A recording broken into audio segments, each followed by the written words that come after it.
Quais os desafios enfrentados para você implementar a telemedicina na sua prática diária, na sua prática clínica?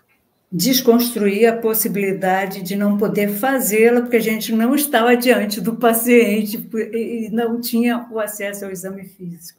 Então, a primeira coisa que eu tive foi aceitar essa dificuldade, entre aspas, que varia muito, né? Inicial, porque era uma condição geral mesmo, ou era isso ou não era isso. Mas, aos poucos, eu fui conseguindo compreender, com a ajuda de você e da sua turminha toda, desde o pessoal da área jurídica até o pessoal da área de criação, que, na verdade, dá para a gente fazer o exame, pelo menos o básico, dá para a gente conduzir muito bem, como em qualquer consulta presencial, o que a gente não consegue fazer, a gente orienta a ir ou para consulta presencial ou para consultar um colega, enfim, os procedimentos acabam sendo os mesmos. Eu acredito até que tem algumas especialidades que têm um pouquinho mais de dificuldade com isso. Por exemplo, obstetra, né? Principalmente quando já está aproximando-se da hora do parto e tal. Mas para a minha área, que eu faço basicamente a homeopatia e a medicina antroposófica, em todas as idades, né? Eu acho que dá perfeitamente para fazer. Legal. Tem muitas situações que a gente consegue, né, conduzir sem o exame físico, porque tem muitos casos que, às vezes, é um paciente já conhecido, né, é uma continuidade de atendimento. Com certeza. Tem dificuldade de locomoção, a gente pode ajudar ele até ele passar numa consulta presencial, né, orientar ele. Então, tem muitas situações que a gente consegue usar a telemedicina em favor do paciente para ajudar ele, que a telemedicina é uma ferramenta, né, da medicina. Eu acho que essa é a grande dificuldade que alguns colegas têm quando, no exame físico e tal, mas é uma ferramenta, a gente tem que aprender a usar ela, né, assim como o estetoscópio, né. Exatamente, você captou a ideia. Era justamente o que eu ia falar, porque é igualzinho, sabe? É uma ferramenta que a gente tem e que a gente tem que usar para acompanhar o mundo que a gente vive. Porque esse mundo nosso, ele está todo baseado na telinha, e nem por isso está menos conectado, né? E é muito mais flexível o horário, você pode ter uma agenda muito mais flexível. Eu, por exemplo, acabo combinando o horário direto com o paciente e aí fica bom para todo mundo. O que é combinado é sempre bom para todo mundo. Sim. E os benefícios que você sente da telemedicina? A gente já falou alguns agora, né, sobre liberdade e tal, mas para você, o que você sentiu como médica de bom, de benefício, e também se você notou esses benefícios para os seus pacientes? Claro, com certeza, que a mesma facilidade que eu tenho pelo fato de não ter que enfrentar trânsito, procurar vaga, etc., a perda de tempo no trânsito, né? Os pacientes também têm. E, principalmente depois dos adventos de chuvas aqui em Petrópolis, no final da tarde, quando começa a ameaçar chuva, o pessoal fica muito temeroso, está todo mundo em casa e tal, não sei o quê, todo mundo protegido. Essa também é uma vantagem, sabe? Né? Por isso deixa de fazer. E eu acredito que dá para muito bem levar essa anamnese na telemedicina, né? Como você falou. Com certeza, né? Com certeza. Legal. Ainda temos um outro adendo em termos da homeopatia, que a gente atende muito paciente crônico também. Então, o paciente crônico com a telemedicina também é bem tranquilo de atender.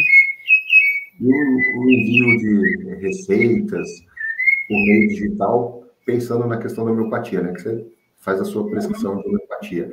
Está fluindo bem? Está dando certo? Não, mas não tem aquele automatismo que tem com a medicação tradicional, porque com a medicação tradicional você começa a escrever, já sai tudo ali, você só põe a sua forma de usar para o paciente. Mas na homeopatia não, a gente tem que descrever tudo, e aí a gente tem que montar a receita um pouquinho diferente, se eu fizer uma fórmula, por exemplo, por conta do formato, mas para isso dá tranquilo. Legal. Porque eu pensei justamente nisso, né? Porque são fórmulas, né, magistrais, né? E aí é muito personalizado, né? Cada paciente é uma fórmula diferente. Né? Isso, independente também da linha que o homeopata use, porque tem várias linhas, assim como dentro da alopatia, cada um vai na sua experiência. Os nomes, não, você não tem naquele bulário eletrônico que o que mais se usa, por exemplo, você põe a ler, vamos fazer a prescrição, aí põe a letra H, aí já sai um composto hidroclorotiazida, por exemplo. Tá?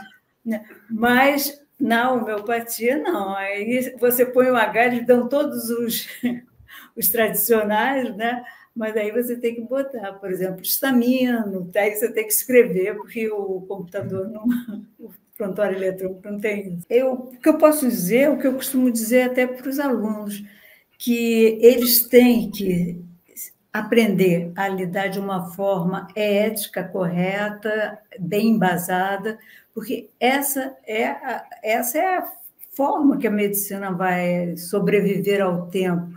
Porque eu acredito até que várias especialidades nossas vão desaparecer, mas o que nunca desaparece é a forma como você vivencia a medicina e você acolhe o teu paciente em qualquer meio.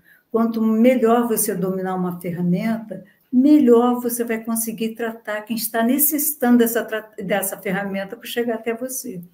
Então, eu acho que tem que acompanhar a evolução, não dá para ficar parado e nem lutar contra o que está aí. Se tem alguma coisa ruim, tem, sempre tem o lado bom e o lado ruim.